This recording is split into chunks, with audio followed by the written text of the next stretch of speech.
तो आज हम लोगों ने आहार संस्कृति के बारे में चर्चा करना है। तो आहार संस्कृति है क्या चीज़? तो पिछला वीडियो में हम काफ़ी आप लोगों को बताए थे राजस्थान, महाराष्ट्र, है ना, कि कौन कौन से इन जगहों पे संस्कृतियाँ थी और इन संस्कृतियों में किसका डेट कौन सा था, टाइम पीरियड में बताए हैं। तो अभी हम आहार संस्कृति के बारे में चर्चा करते हैं प्रमुख रूप से इसमें। तो आहार संस्कृति है क्या चीज़? आहार संस्कृति का अगर यदि टाइम पीरियड देखा जाए तो उसका टाइम पीरियड है 3000 से लेकर 1500 तक, और कहीं कहीं आपको मिलेगा 2000 से लेकर 1400 तक। ये आहार संस्कृति है, ठीक है। ताम्रपाषाण कालीन सभ्यता का, ताम्रपाषाण कालीन का एक संस्कृति है जो आहार संस्कृति है, बहुत प्रमुख है। इस संस्कृति के बारे में आज मैं आप लोगों से डिस्कस कर रहा हूँ। तो मैंने ये कहा कि आहार संस्कृति का जो टाइम पीरियड है कहीं कहीं 3000 से लेकर 1500 तक बीसी है, और कहीं कहीं 2000 बीसी से लेकर 1400 बीसी तक है। और इस आहार संस्कृति को हम बनास संस्कृति भी कहते हैं। क्यों? क्योंकि बनास नदी के तट पर यह आहार संस्कृति चली थी और इसका विकास हुआ था। किस नदी के तट पे? बनास नदी के तट पे इस संस्कृति का विकास हुआ था। इस बनास नदी के तट पे ये आहार संस्कृति थी, इसलिए आहार संस्कृति भी कहा जाता है और इसे बनास संस्कृति भी कहा जाता है, क्योंकि ये बनास नदी के तट पे थे। यहाँ तक क्लियर है। और जो इस आहार संस्कृति जो है, ये आहार जो है राजस्थान का उदयपुर, तत्कालीन जो क्षेत्र है उसका राजस्थान का उदयपुर क्षेत्र है, उदयपुर जिला जो है वहाँ पे ये आहार संस्कृति थी। अभी आहार संस्कृति के बारे में, आहार संस्कृति मतलब क्या, इसका कल्चर, व्यवहार, स्वभाव, उस समय क्या क्या हुआ उस आहार संस्कृति में, उसके बारे में आपको जानना है, हमें जानना है। तो उस आहार संस्कृति में अगर देखा जाए तो आप लोग को पता है कि जैसे ताम्रपाषाण कालीन सभ्यता क्या थी? एक ग्रामीण सभ्यता। सबसे पहली बात कि वो क्या थी? एक ग्रामीण सभ्यता थी। तो ग्रामीण सभ्यता थी, तो ग्रामीण सभ्यता में लोग सबसे पहले हम क्या बनाएंगे? घर बनाएंगे। तो उस समय के जो लोगों के घर थे वो मिट्टी के थे। सॉरी, उस समय के जो लोगों के घर थे वो किस चीज़ के थे? पत्थर के बने होते थे, ठीक है। यहाँ तक क्लियर है, पत्थर के घर बने होते थे। और ताम्रपाषाण कालीन इसको कहा जाता है। और ताम्रपाषाण कालीन क्यों कहा जाता है? ताम्रपाषाण कालीन को ताम्रपाषाण कालीन का जो ये जो आहार संस्कृति है इसको प्रमुख विशेषता क्यों दिया गया? प्रमुख रूप से इसको आहार संस्कृति को इतना इम्पोर्टेंट क्यों दिया गया? क्योंकि इस आहार संस्कृति में ही तांबे का सबसे ज़्यादा, इस तांबे का जो उपकरण है सबसे ज़्यादा इसको प्रयोग में लाया गया। उस समय के लोग, आहार संस्कृति के लोग ही इस तांबा का सबसे ज़्यादा प्रयोग किया है और इसका उपयोग भी किया है। तो इस आहार संस्कृति के लोग तांबे का जैसे कुल्हाड़ी बनाते थे, छेनी बनाते थे, तीर बनाते थे इस तांबे से, और बहुत सारे उपकरण बनाते थे। लेकिन ये इम्पोर्टेंट मेन जो है कुल्हाड़ी है, छेनी है, तीर है, ठीक है। ये सब क्या है? तांबे का उपकरण है जिसका उस समय आर्य संस्कृति लोगों ने इसका बेहतरीन तरीके से उपयोग किया। अभी तो तांबा हो गया, पत्थर के घर बन गया, पत्थर हो गया, तांबा हो गया। अब क्या लेना है? हमें मिट्टी लेना है। तो मिट्टी क्या है? जो मृदभान हम जिसको कहते हैं, मृदभान में क्या आता है? मिट्टी आता है। तो मिट्टी के बर्तन बनाए जाते थे उस समय के समय। आहार संस्कृति के लोग क्या करते थे? मिट्टी के बर्तन बनाए जाते थे, और वो मिट्टी के जो बर्तन थे उसमें क्या है कि लाल और काले रंगों से उसको रंगाया जाता था। किसको? ना अपने बर्तनों को, जो भी बर्तन बनाए खाने के लिए, तसला पसला, है ना, बर्तन, है ना, खाने पीने के लिए, या कढ़ाई, कुछ भी हो, कलछी पर्ची, तो उस समय क्या है, उस बर्तन का जो डिजाइन होता था लाल और काला कर दिया जाता था। ये नहीं कि कच्चा मिट्टी है, मिट्टी का बर्तन मतलब कच्चा मिट्टी नहीं, मिट्टी का बर्तन मतलब क्या, उसको पकाया जाता था। देखना अभी हड़िया घैला जो आता गांव में बेचाने के लिए, तो उसको क्या होता है, गोल मटके का उस देखना आपका ठन ठन आवाज़ करता, क्या वो कच्चा मिट्टी होता? नहीं, वो पकाया हुआ होता। उसी तरह ये नहीं कि उस समय कच्चा मिट्टी से, उसको भी पका के लोगों ने उसको कलरफुल करते थे। और कौन से दो प्रमुख रंग हैं जो मिट्टी के बर्तन को कलर किए जाते थे? काले और लाल रंगों से। क्लियर है। अभी हम पत्थर हो गया, मिट्टी हो गया, धातु जैसे कि तांबा के बारे में हो गया। अभी उन लोग को रहन सहन में अगर यदि हम देखते हैं तो लोग जो गांव है भाई, है ना, गांव का व्यवस्था, तो उस समय के लोग कपड़े उपड़े तो पहनेंगे ना, शर्ट पहनते थे। तो उस समय के जो शर्ट पहनते थे, देखो लोगों का दिमाग, उस समय जो लोगों ने शर्ट पहनता था आहार संस्कृति के लोग, तो उस समय एक ठप्पा बनाते थे, ठीक है। ठप्पा भी नहीं, हम लोग मेहंदी बनाते ठप्पा लगा दिया इधर उधर गाल गुल में, तो उस प्रकार से उन लोगों ने भी एक ठप्पा बनाया हुआ था। ठप्पा बना, एक ही प्रकार का क्या, अलग अलग प्रकार के ठप्पे बनाए जाते थे। उस ठप्पे में अलग अलग डिजाइन होता था। उस ठप्पे को शर्ट पे कहीं कहीं इधर आगे पीछे लगाते थे। ठप्पे का प्रचलन था ताकि शर्ट उसको देखने में अच्छा लगे। और शर्ट में और कलाई की और चित्रकारी की शर्ट में क्या है, छपाई भी करना शुरू किया है हम लोगों ने। कुछ छापते थे, प्रिंट करते थे, पेंटिंग भी करते थे ताकि शर्ट में और आकर्षित हो लोगों को, शर्ट और अच्छा हो। अभी तो दुनिया भर का शर्ट ऐसे ऐसे मशीन आ गए, तो उन लोगों ने शुरुआत की उस समय, है ना। सबसे पहले उन लोगों ने शुरुआत की, शर्ट में ठप्पा लगा दिया तो सुंदर लगने लगा, छपाई कर दिया, पेंटिंग कर दिया। इस प्रकार से कपड़े का उन लोगों ने इस्तेमाल किया। अभी कपड़ा भी हो गया। देखो मैंने मिट्टी के बताया आप लोगों को, मिट्टी के बारे में कैसे उस समय था। धातु के बारे में बताया, पत्थर का इस्तेमाल भी उसमें पत्थरों के और हथियारों के, जो हथियारों के लिए भी करते थे और घर बनाते थे भी। अभी जो कपड़ा हो गया, अभी वो लोग क्या करते थे, जैसे घर में रहते थे तो भाई खाने पीने के लिए कुछ तो चाहिए, वो लोग खेती भी करते थे। खेती करते थे और पशुपालन भी करते थे। पशुपालन भी करते थे और साथ ही साथ उन्होंने क्या किया, जानवर का शिकार भी करते थे। कब, आहार संस्कृति के लोग पशुपालन करते थे, खाने पीने के लिए खेती करते थे और खाने पीने के लिए जानवरों का, है ना, शिकार भी करते थे। यहाँ तक क्लियर है। और उस समय के लोगों में और एक खासियत बात थी, जैसे कि खाने पीने का काम करते थे। वहाँ के जो घर थे, उस समय के जो घर थे, मतलब पत्थरों के घर थे। पता नहीं कितना हार्ड हार्ड पत्थर, बड़े बड़े लोग थे उस समय के। तो उस समय जो नालियाँ बनाई जाती थी, तो उस समय जो नालियाँ उन लोगों ने बनाई थी, वो गंदे जो पानी इकट्ठा होते थे, गंदे पानी इकट्ठा होते थे, उस गंदे पानी को निकालने के लिए नालियों का इस्तेमाल भी किया था उस समय के लिए। और उस समय का कुछ इम्पोर्टेंट नाम था, जो उस विधि से, किस विधि से निकालते थे हमको उतना याद नहीं आ रहा। तो उन लोगों ने क्या है, गंदे पानी को निकालने के लिए एक व्यवस्था भी बनाई थी। वहाँ से जो गंदे पानी निकालते थे वहाँ से अपने जो नालियों के माध्यम से, उसे एक चक्रकूप माध्यम उसको बोला गया, एक चक्रकूप विधि है, उस विधि से वहाँ का पानी को निकाला जाता था। और एक बात हमने, सॉरी, उस समय जो जो ताम्रपाषाण कालीन थी, जो ताम्रपाषाण काल था, उस समय जो लोगों ने आहार संस्कृति का प्रमुख विशेषता दिया। क्योंकि आहार, आप लोगों को पता कि कभी बताया, क्योंकि आहार संस्कृति के लोग सबसे ज़्यादा तांबा का उपकरण, सबसे ज़्यादा तांबा का प्रयोग करते थे या उपयोग भी करते थे और उसका उपकरण भी बनाते थे, है ना। जैसे कि छेनी उरी, मैंने आपको बता दिया, छेनी हो गया, तीर हो गया, कुल्हाड़ी हो गया। तो उस समय इतना अधिक मात्रा में तांबा का उपयोग होता था, इतना अधिक मात्रा में कि उसको उस समय आहार संस्कृति को ताम्रवती भी कहते थे, ठीक है। इतना अधिक मात्रा में तांबा का उपयोग होने लगा था, इसलिए उसको ताम्रवती भी कहते थे, ताम्रवती, ठीक है। तांबा कैसे होता था, इसे ताम्रवती भी कहते थे।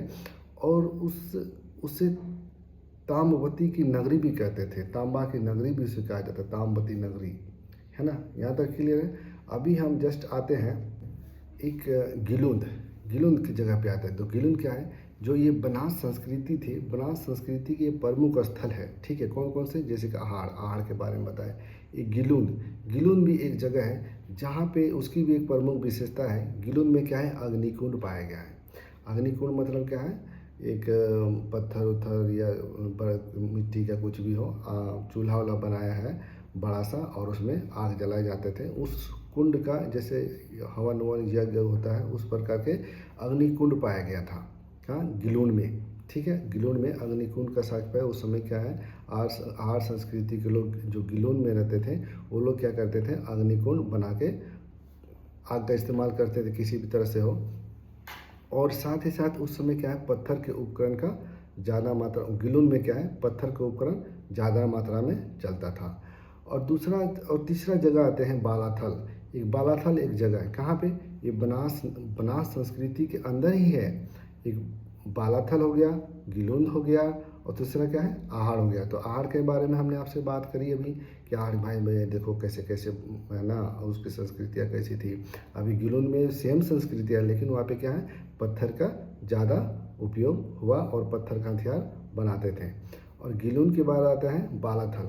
बालाथल में क्या है, बालाथल में तांबा और पत्थर का इस्तेमाल हुआ है, उसका हथियार बनाए गए, उसको खाने पीने का जो भी अपना उपयोग के लिए जो कुछ भी बनाए, पत्थर और तांबा का, ये क्या है, बराबर मात्रा में हुआ है। ठीक है, कहाँ पे, बालाथल में। और गिलुन में क्या है, पत्थर का ज़्यादा उपयोग हुआ है। साथ ही वहाँ पे क्या है, एक अग्निकुंड पाया गया है, जिससे पता चलता है कि उस समय लोग अग्निकुंड का इस्तेमाल करते थे। ठीक है, अभी हम चलते हैं एमपी वाला क्षेत्र में चलते हैं। तो एमपी वाला क्षेत्र में दो प्रमुख संस्कृतियाँ हैं, जैसे कि मालवा की संस्कृति है और मालवा की संस्कृति, और दूसरा क्या है, कायथा संस्कृति। तो मालवा संस्कृति की ओर हम बढ़ते हैं। तो मालवा संस्कृति के लोग के बारे में हम चर्चा करते हैं। तो मालवा संस्कृति के लोग कैसे रहते थे, कैसे रहन सहन थे, उस समय की मालवा की संस्कृति कैसी थी, है ना। तो मालवा संस्कृति को देखेंगे तो मालवा संस्कृति को हम तीन भाग में, तीन प्रमुख स्थलों में हम दिखाते हैं पहले, कि तीन ही प्रमुख, और भी स्थल हो सकता है, लेकिन हम तीन जो प्रमुख स्थल हैं उनके बारे में हम चर्चा करते हैं कि वहाँ की संस्कृति कैसी रहेगी। तो इससे पता चल जाता है कि मालवा संस्कृति कैसी थी या क्या थी। तो एक तो मालवा संस्कृति के प्रमुख स्थल अगर यदि हम लेते हैं तो सबसे पहले हम लेते हैं मालवा को ही लेते हैं। एक पहला मालवा है, एक नागदा है। पहला मालवा, दूसरा नागदा, तीसरा नौदा टोली। ठीक है, नौदा टोली, ये तीन प्रमुख स्थल के बारे में हम चर्चा करते हैं। इसके अंदर जाते हैं तब हमें पता चलेगा कि भाई मालवा संस्कृति कैसी थी। तो पहले हम प्रमुख स्थल जो है मालवा के बारे में चर्चा करते हैं। तो उस समय क्या थे, मालवा के जो लोग थे वो मिट्टी के घर बनाते थे भाई। अभी हम पिछले में जस्ट थोड़ा देर पहले हम देखें कि वो लोग क्या थे, जिसमें पत्थरों के मकान बना के रखते थे वो लोगों ने। अभी हम मालवा में आते हैं तो मालवा में क्या है ना, मिट्टी के बर्तन बना। देखो डिफरेंट, देखो वही संस्कृति ताम्रपाषाण कालीन संस्कृति है, कहीं पे पत्थर के मकान बने हैं तो कहीं पे मिट्टी के। तो मालवा में क्या था, मिट्टी के मकान बने होते थे। साथ ही मिट्टी के तो मकान थे ही, ऊपर से बेचारे इतने गरीब थे कि घास फूस के मकान भी बनाते थे, और गोल टाइप का बनाते, झोपड़ी टाइप का गोल, है ना, गोल सर्कल टाइप का, डप्पू जैसा, है ना, घास फूस के मकान भी बनाते थे। और बेचारा उसे घरों में वो लोग पशु पालते थे। तो पशु भी उन लोग को उस समय क्या थे, भेड़ थे, बकरियां थी, गाय था, इन सबको वो लोग पशु पालते थे। ऐसे इस प्रकार के पशु वो लोग पालते थे। और उसी पशुओं में से जो एक सांड होता है, जिसे वृषभ कहते हैं, उन्हीं पशु में से एक सांड को पूजा भी किया जाता है। उन लोगों ने पूजा भी करता था उस समय। और उस समय का जो मिट्टी था, एक भाई कुछ ना कुछ तो बेहतर होगा। उस समय का जो मिट्टी था, मिट्टी के जो बर्तन बनाते थे बहुत आकर्षित बनाते थे, बहुत अलौकिक बनाते थे, मतलब बहुत डिजाइनदार बनाते थे। जो पिछला वीडियो में अभी हमने जो जैसा कि अभी देखा कि आहड़ में मिट्टी के दो रंग बताए, जैसे काले और लाल। और आहड़ के तुलना में इसका मिट्टी का जो बर्तन होता है बहुत ही अलौकिक होता था, और बहुत ही सुंदर भी होता था। बहुत तरह तरह के डिजाइन वाले होते थे मिट्टी के बर्तन। और इसमें देखो भले घर और जो कुछ भी हो, जैसा हो, गरीबी हो, जैसा छोटा मोटा, उतना टेक्निकली नहीं है, लेकिन उस समय क्या है, चरखा का भी इन लोगों ने इस्तेमाल किया है। अब चरखा से हमको जहाँ तक लगता है कि चरखा से जो कपड़े उपड़े बुनाई सिलाई करते हैं, धागा बनाते हैं सूती कपड़ों का, होगा कुछ, लेकिन उस समय क्या है, चरखे का इस्तेमाल करते थे। कहाँ पे, कौन सा संस्कृति में, मालवा की संस्कृति में क्या है, चरखे का इस्तेमाल कर। तो हम इसी मालवा में बात कर रहे हैं कि जब बकरी उकरी पालने लगे लोग, बकरी उकरी पालने लगे, तब खाएंगे क्या। तो इस समय के जो खाने का प्रमुख आहार था वो क्या था, गेहूँ, जो इन सबको उस समय खाने के लिए इस्तेमाल करते थे। अभी आते हैं मालवा का क्षेत्र हो गया। और मालवा का दूसरा स्थल जो है वो क्या है, नौदा टोली, और दूसरा स्थल, तीसरा क्या है, नगदा। तो नगदा में हम उतना खास नहीं लेते हैं, नगदा का उसमें खास इम्पोर्टेंट नहीं है ज़्यादातर। तो अभी हम नौदा टोली के बारे में चर्चा करते हैं। तो नौदा टोली में क्या है, उस समय भी झोपड़ियाँ लोग बनाते थे, लेकिन उस समय के लोग, नौदा टोली की जो संस्कृति के लोग थे, नौदा टोली में जो स्थल है, उस समय के लोग, वहाँ के लोग जो घर बनाते थे वो झोपड़ी बनाते थे गोल आकार का।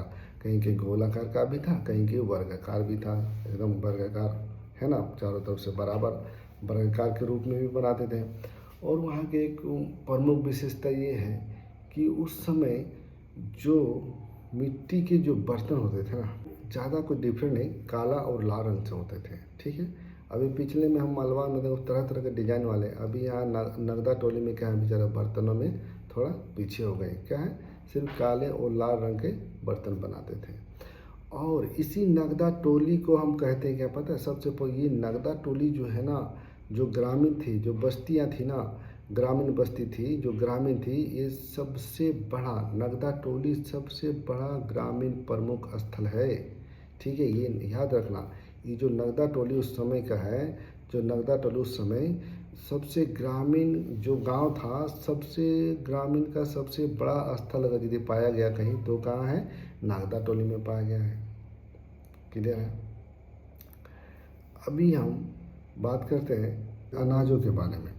ठीक है, गेहूं और जो उसमें था, अब इसमें क्या है, अनाजों की जो ढेरियाँ होती थी ना, ढेरी, जैसे हम लोग गांव में क्या करते, धान पोछर के धान को मतलब सूप से कर के, तो कहीं धान को गोल बनाते थे, कहीं मतलब गोल गोल गोल गोल गोल घुमा के उसको पूरा बिचाली का या पुआल जिसको बोलते हैं, पुआल को गोल बना के उसमें धान रख देते थे, ऐसे गोल गोल गोल घुमा के उसको चारों तरफ से बंद कर देते थे, तो पीट पीट के उसको सालों भर 2 सालों तक रहा, उसको कुछ नहीं होता था। तो उसी प्रकार के जो अनाज थे उस समय के, अब ये हम अपने तरीके से बताएं, और उस समय ये कहा जाता है कि उस समय जो अनाजें थी, अनाजियों की ढेरी जो बनाते थे ना, इकट्ठा करने के या संग्रह करने के जो ढेरियाँ थी ना, वो बहुत अलग अलग किस्म के बनाते थे लोग, पता नहीं किस किस किस्म के बनाते थे, वो कैसा कैसा दिमाग लगाते थे, मतलब वहाँ का जो किस्में थी अनाजों की ढेरी की किस्में अनन्य अनन्य प्रकार से पाई गई है। ठीक है, यहाँ तक क्लियर हो गया। ये होगी नौदा टोली।